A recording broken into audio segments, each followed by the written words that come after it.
Anganwadi sisters అందరికీ నమస్కారం. ప్రతి అంగన్వాడీ అప్డేట్ కోసం మన ఛానల్ని సబ్స్క్రైబ్ చేసుకోండి. వీడియోస్ మాత్రం లైక్ చేస్తుండండి. ఇక వివరాల్లోకి వెళ్తే నిన్న తెలంగాణ అంగన్వాడీ టీచర్ల ఆయాల చలో హైదరాబాద్ అయితే సక్సెస్ అయిందని చెప్పుకోవచ్చు.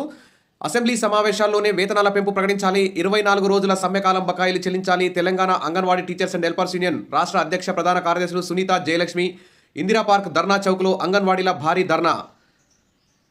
ఈ సందర్భంగా జయలక్ష్మి మాట్లాడుతూ ఆరోగ్యలక్ష్మి మెనూ ఛార్జీలను పిల్లలకు ₹15 నుంచి ₹5, గర్భిణీలు బాలింతలకు ₹2.40 నుంచి 10కి పెంచి ఇవ్వాలన్నారు. డబుల్ సిలిండర్ అన్ని కేంద్రాలకు ఇవ్వాలని, 2017 నుంచి టీఏడీఏ ఇంక్రిమెంట్, ఇన్ఛార్జ్ అలవెన్స్ బకాయిలు మొత్తం చెల్లించాలని డిమాండ్ చేశారు.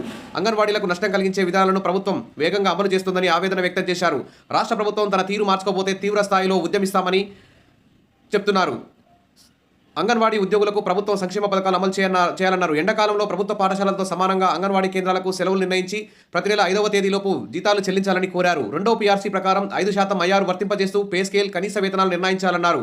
సిఐటియు రాష్ట్ర ఉపాధ్యక్షులు కె ఈశ్వరరావు మాట్లాడుతూ కాంగ్రెస్ ప్రభుత్వం తన ఎన్నికల మేనిఫెస్టోలో పొందుపరిచిన హామీల ప్రకారం అంగన్వాడీ టీచర్స్ హెల్పర్స్కు 18,000 వేతనాలు వెంటనే పెంచాలని, పీఎఫ్ సౌకర్యం కల్పించాలని, అంగన్వాడీ టీచర్స్ హెల్పర్స్ సమస్యల పరిష్కారానికి 2023 సెప్టెంబర్ 11 నుంచి అక్టోబర్ 4 వరకు 24 రోజుల సమ్మెకాలం జీతాలు వెంటనే చెల్లించాలని డిమాండ్ చేశారు. అలాగే మంత్రి సీతక్క ఇచ్చిన హామీ మేరకు రిటైర్మెంట్ బెనిఫిట్ను టీచర్లకు 2 లక్షలు, హెల్పర్లకు 1 లక్ష పెంచి పెన్షన్, వీఆర్ఎస్ సౌకర్యం కల్పిస్తూ కొత్త జీవోను వెంటనే జారీ చేయాలన్నారు. మినీ నుంచి మెయిన్గా అయిన 4,000 అంగన్వాడీ టీచర్లకు 7 నెలల బకాయిలు వెంటనే చెల్లించాలన్నారు. సుప్రీంకోర్టు తీర్పు ప్రకారం గ్రాట్యుటీ చెల్లించాలని కోరారు. ఈ ధర్నాలో union office bearers Padma, Sharada, Koteswari, Padma, Sunitha, Lalitha, Rajitha, Saroja తదితరులైతే పాల్గొన్నారు. అంగన్వాడీ సమస్యల్ని త్వరలో పరిష్కరిస్తాం, సిఐటియు యూనియన్ నేతలకు మంత్రి సీతక్క హామీ అంటూ ఇక్కడ న్యూస్ కూడా రావడం జరిగింది. 20 డిమాండ్లతో కూడిన వినతి పత్రాన్ని సిఐటియు నేతలు ఐసీడీఎస్ మంత్రి సీతక్కకు అందజేశారు. దీర్ఘకాలంలో పెండింగ్లో ఉన్న సమస్యలు పరిష్కరించాలని కోరారు. మరి ఎన్నికల హామీల్లో భాగంగా ఉద్యోగ విరమణ ప్రయోజనాలు, మినీ అంగన్వాడీ అప్గ్రేడ్ తదితర సౌకర్యాలన్నీ పరిష్కరించాలని చెప్పి డిమాండ్ చేశారు. సమస్యల్ని త్వరలో పరిష్కరిస్తాం అంటూ సీతక్క హామీ ఇస్తున్న దృశ్యం ఇక్కడ కనిపిస్తుంది.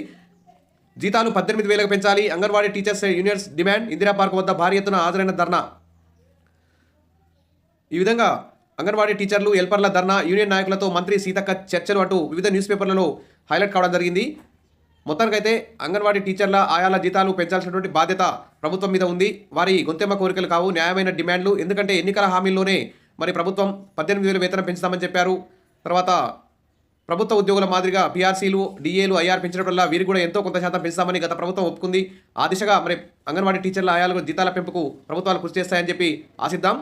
లేనిచో మరొకసారి భారీ ఎత్తున ఆందోళనకు సిద్ధమవుతామని చెప్పేసి అంగన్వాడీ యూనియన్లు అయితే పేర్కొంటున్నాయి.